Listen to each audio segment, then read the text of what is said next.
자, 오늘은 원자의 구조. 자, 한번 당겨볼까? 원자의 구조. 원자의 구조. 자, 왜 웃어?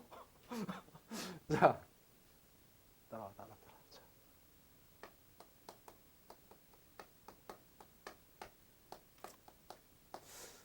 지금 여기 단원의 핵심은 이 원자의 구조가 어떻게 생겼는지 알아보는 거야. 어떻게 생겼니? 원자에 있고. 어떻게 알았어? 아, 배웠으니까. 그래서 여기서는 이 원자의 구조가 어떻게 돼 있나 알아보는 이 실험이 굉장히 중요해.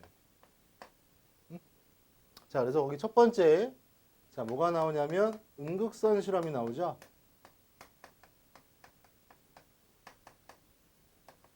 자, 음극선 실험은 말 그대로 음극에서 광선이 나온다는 소리야. 그래서 지금 여기 진공관에다가 짠짠짠짠짠짠짠. 자, 여기 긴 쪽이 뭐야? 플러스 극. 짧은 쪽이 뭐야? 마이너스 극. 자, 여기서 쫙 전압을 갖다가 걸러줬더니 여기에서 뭐가 이렇게 쫙 이렇게 나와, 음극선. 자, 이게 바로 뭐야? 음극에서 나왔다고 그래서 음극선. 자, 뭐가 나왔다는 소리는 하여튼 여기 있는 게 뭐 부서지면서 이렇게 나왔다는 소리잖아. 자, 그래서 음극선 실험에서 이제 세 가지가 이렇게 있는데, 자, 첫 번째 보게 되면, 아, 그림자가 생겨. 그러니까 여기다가 뭐 이렇게 딱 이렇게 했더니, 여기도 그림자가 생긴단 말이야. 그러니까 이걸 그림자를 통해 가지고 뭐를 확인할 수 있어? 직진성. 직진한다. 이것을 갖다 확인할 수 있는 거지. 그다음에 두 번째로 보게 되면 여기 바람개비를 갖다 뒀더니 바람개비가 막 이렇게 돌았어. 돌고 돌고 돌고. 그러니까 바람개비가 돈다는 소리는 돈다, 돌겠다. 어떤 질량을 갖고 있는 것들이 있다. 이것을 확인할 수 있는 거지. 그 다음에 여기다가 이제 전극을 갖다가 걸어줬더니, 자, 플러스 극, 마이너스를 갖다가 걸어줬더니 얘가 샤 이렇게 해가지고 어떻게 돼? 플러스 극 쪽으로 이렇게 휘두란 말이야. 자, 세 번째. 자, 플러스 극 쪽으로 휜다. 이걸 통해서 뭐를 갖다 확인할 수 있냐면, 마이너스 전하를 띠고 있다. 이걸 갖다 확인할 수 있죠. 그래서 이 물질을 뭐라고 생각하는 거야? 우리는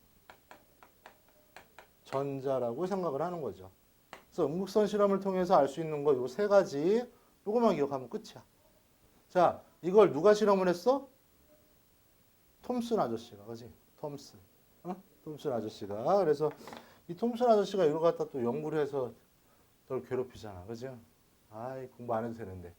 자, 그 다음에 두 번째. 두 번째. 자, 두 번째는 이제 러더퍼드. 자, 러더퍼드가 자, 뭐 갖고 실험을 해? 러더퍼드가 알파 입자.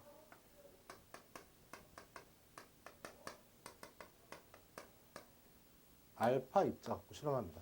이 알파 입자의 성질을 보면 전하량이 플러스 성질을 띠고 있어.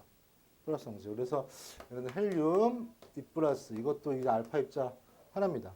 그래서 얘는 어떤 실험을 해봤는데, 자, 이게 방사선 원소야. 여기다가 이제 알파 입자를 갖다가 쫙 쐈더니 이게 곧장 나가잖아. 그래서 여기서 슬릿을 갖다가 놓고 여기 얇은 구멍을 갖다가 놨어. 그 다음에 여기다가 금속 박을 갖다 이렇게 됐단 말이야. 자, 방사선이라는 것은 눈에 보여, 안 보여? 안 보이잖아. 그래서 얘네들을 갖다 측정할 수 있게 여기다 스크린을 갖다 또 놨는데, 쫙 준비하시고 쏘세요. 그랬더니 어떻게 돼? 거의 뭐 이렇게 여기서만 이제 방사선이 검출됐다가 간혹 가다가 막 이런 데도 검출되더라 이거야. 이런 데도 검출되고.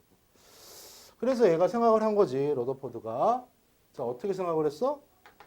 이게 뭐 꺾이는 부분이 있구나, 이렇게. 꺾이는 부분이 있구나. 이 꺾였다는 소리는 산란이라고 얘기하는데요.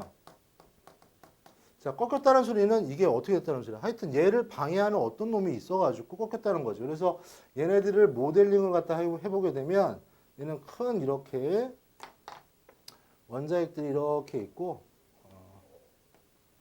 자, 얘가 이렇게 통과를 하는데, 자, 대부분은 여기서 나왔다는 소리야. 자, 그래서 정리를 하면 대부분은 직진을 하지. 그러니까 이걸 통해 가지고 이런 원자의 대부분은 뭐라는 소리야? 대부분이라는 소리는 거의 대부분, 거의 모든 부분이 빈 공간이다. 이걸 갖다 확인할 수 있고요. 그 다음에 이게 중요하지. 자, 산란된다는 것을 봐서 산란, 꺾인다는 걸로 봐서 얘가 뭐야? 정기적으로 플러스라고 그랬지. 뭐 플러스 어떤 물질이 있다. 그런데 얘네들이 같은 극일 때 서로 밀잖아. 그러니까 어떤 플러스에 어떤 큰 덩어리가 있다. 큰 덩어리가 있다라는 것을 갖다 통해서 이것을 뭐라고 하냐면 핵이라고 얘기를 하는 거죠. 그래서 거기 실험 대표적인 거 두 가지 자 실험 꼭 기억을 갖다 해두시고요. 됐니? 자 여기 뒤에 보면 이 러더퍼드가 이제 실험을 갖다 했는데 얘네들을 이제 모형으로 나타낸 거야. 그래서 모형은 가운데 이제 플러스 형태의 뭐가 큰 놈이 있고 그 주위를 뭐가 돌고 있어? 뭐 이렇게 전자들이 이렇게 있다. 이런 표현을 갖다 할 수가 있겠고요. 자, 음극선 실험에서는 어떻게 돼? 마이너스만 써졌지. 그래서 얘네들은 모양이 원자가 이렇게 있으면 마이너스에 있는 뭐 이렇게 뭐가 있다. 이렇게 확인할 수가 있습니다. 그래서 여기 단원에서는 네가 좀 기억을 해도 될 게 이 원자의 구조를 갖다 설명하기 위해서 여러 가지 요소들을 발견했는데 얘네들의 실험이 뭐를 찾았는지 그다음에 이걸 통해서 원자의 모형은 어떤 것이다. 이렇게 추정을 한 이 그림 그림 형태를 갖다 네가 좀 잘 기억을 해둬야 될 것 같아. 자, 그 다음에 또 한 장 넘겨보게 되면요. 거기 이제 양성자가 나옵니다. 양성자. 나오니? 자, 양성자는 똑같이 음성자랑 비슷해. 이걸 갖다가 어떻게 했어? 바꾼 거지. 그래서 플러스에서 나온 거야. 그래서 양성자 실험을 갖다가 했습니다. 누가? 골드슈타인이라는 사람이 이런 양성자 실험을 갖다가 했죠. 그래서 뭐를 발견했어? 이런 양성자 같은 것을 갖다 이제 발견을 갖다 했고요. 그 다음에 또 거기 또 보게 되면 뭐 중성자, 최두익이 또 중성자 실험을 갖다 발견했지. 자, 여기서 기억할 거는 나머지는 그냥 읽어보시고 거기 맨 밑에 보면 거기 암기해라고 나와 있지. 나와 있는 그 별표. 전자는 무슨 실험? 음극선 실험. 그 다음에 원자핵은 무슨 실험? 알파 입자 산란 실험. 양성자는 무슨 실험? 양극선 실험. 자, 중성자는 무슨 실험? 베릴륨을 통화시키는 실험.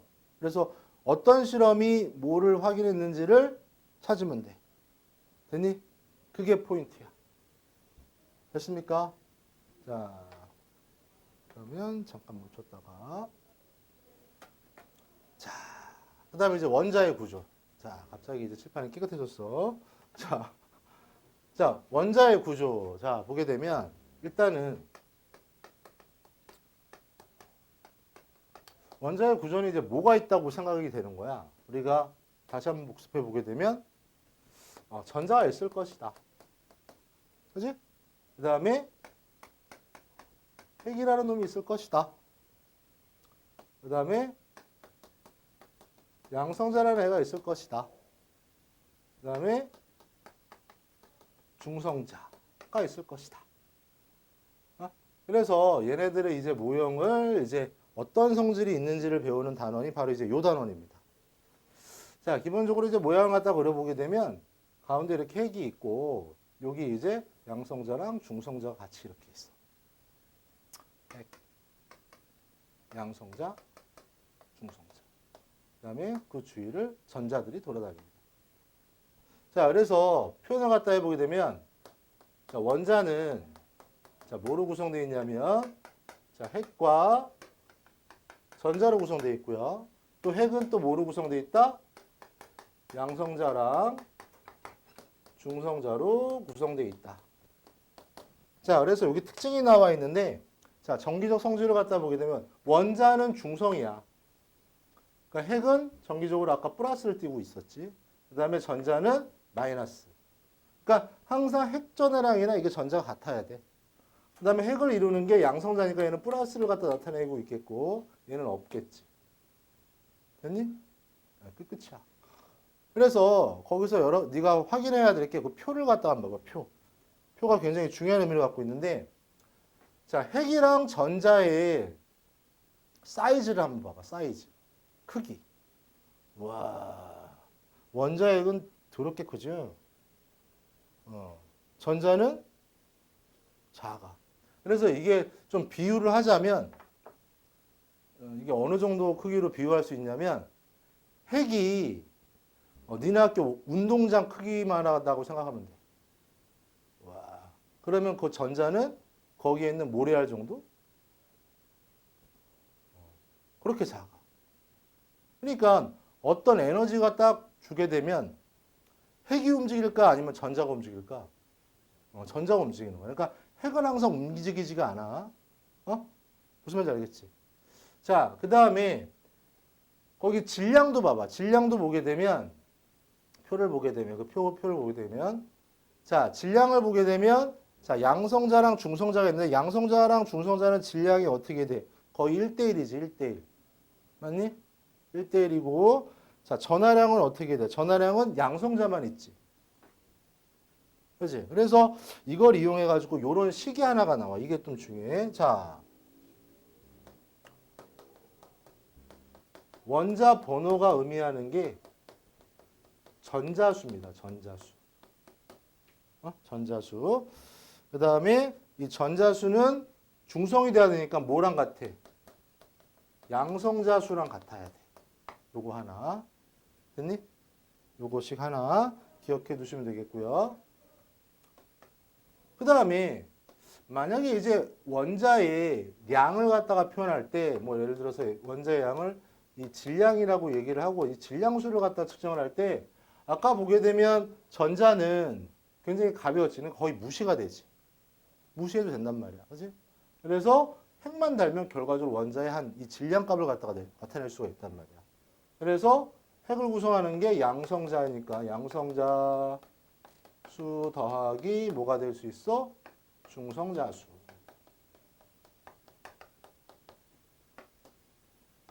요거 두 개 가지고 이제 계산을 갖다 할 수 있습니다.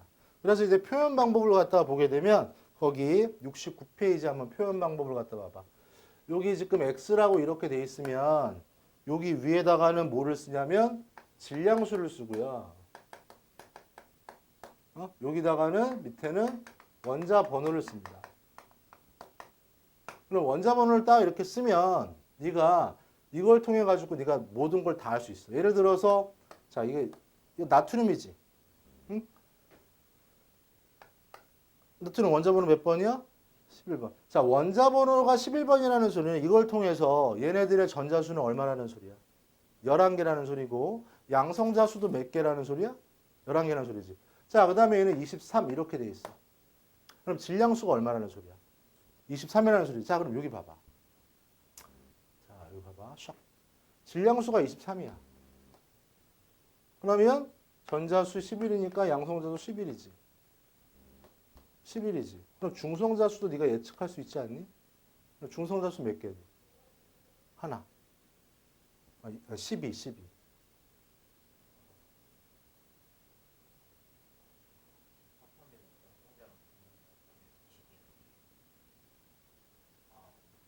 아, 23에서 11 빼. 자, 그래서 이 연습 한번 해보자.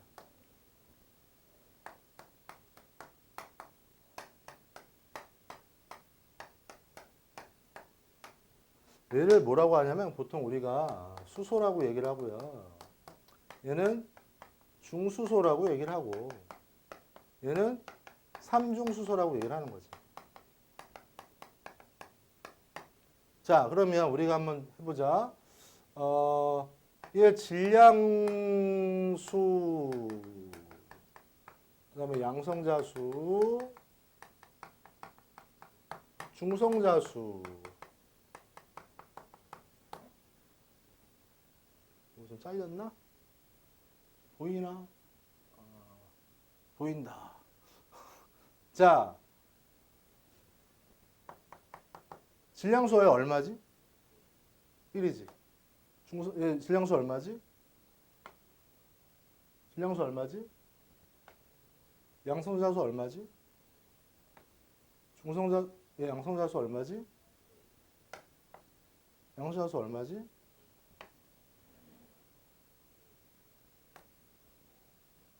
중성자수 얼마지? 똑바로 안 차려. 얼마지? 아니, 얘네들 더하면 이게 나와야 되니까. 그치? 그래서 요런 관계를 뭐라고 하냐면 우리는 거기 나와 있는 것처럼 동위원소라고 얘기합니다. 동위원소. 자, 동위원소의 뜻은 뭐는 같아? 전자수는 동일한데, 전자수는 동일한데 뭐가 달라? 중성자수가 다르지.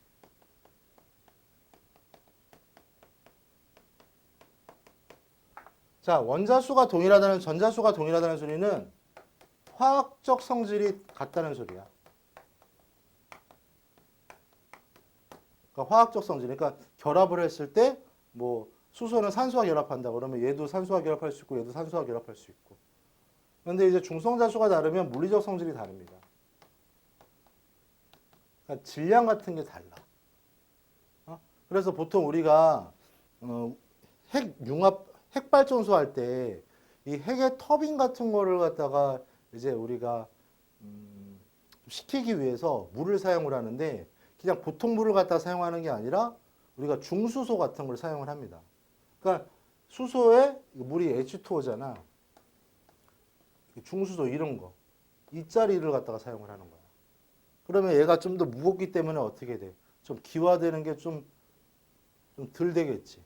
무겁기 때문에. 그래서 이런 것을 동위원소라고 얘기를 하는 거야.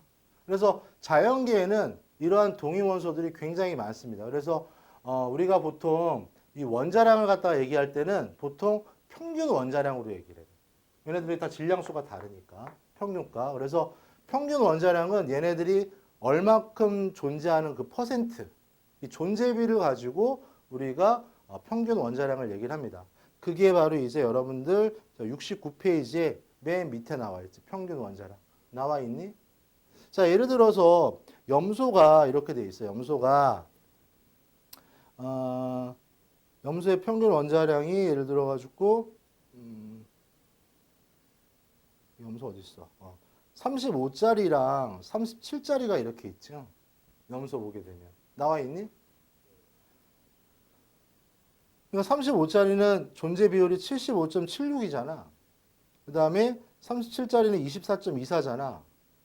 그치? 그럼 그걸 갖다 곱하는 거야. 그 비율에 맞춰가지고. 지구상에 있는 존재 비율. 그래서 염소의 평균 원자량을 딱 이렇게 대충 해서 약 얼마라고 볼 수가 있어? 35.5. 무슨 말인지 알겠지? 알아, 몰라? 몰라? 알아?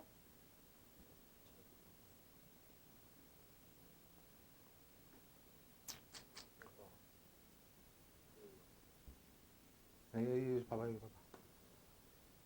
예를 들어가지고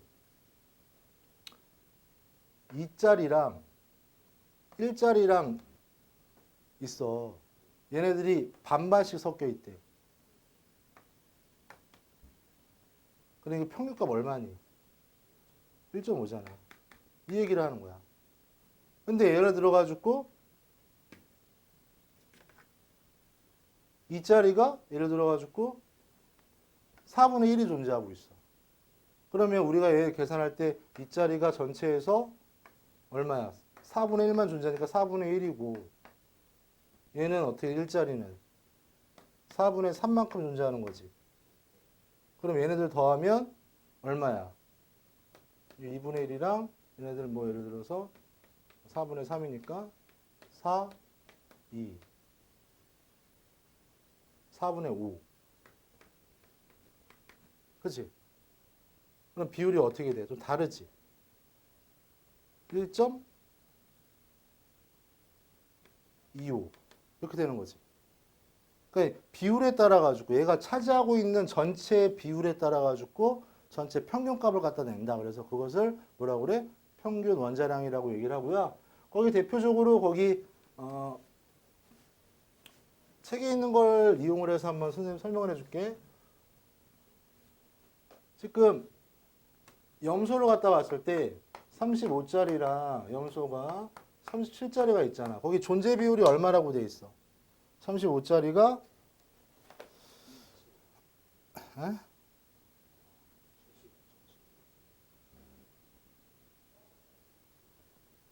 75.76%, 37짜리가 24.24% 이렇게 돼 있잖아. 근데 그 존재 비율이 자연현상이 얼마나 많이 존재하는 응.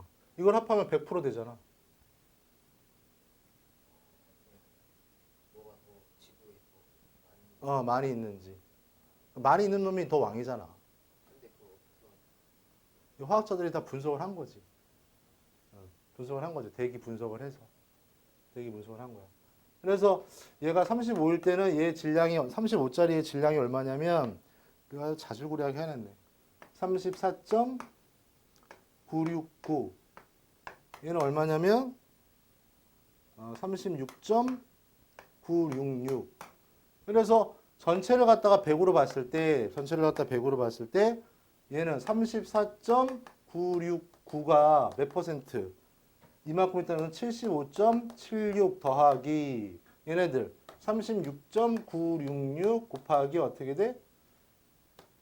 24.24 이렇게 하면 약 계산하면 얼마다?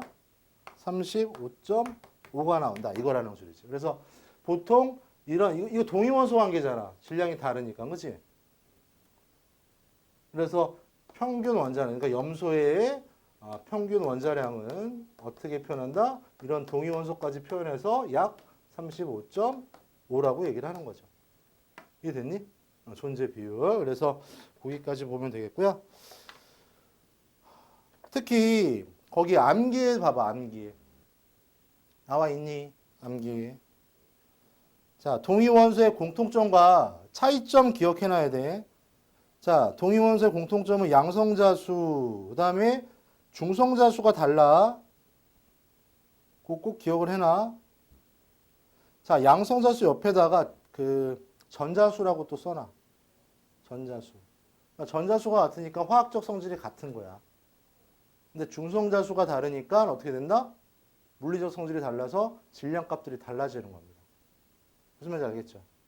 자, 그래서 오늘 이론은 여기까지 하겠고요. 자, 문제 풀고 이제 집에 가면 되지. 자.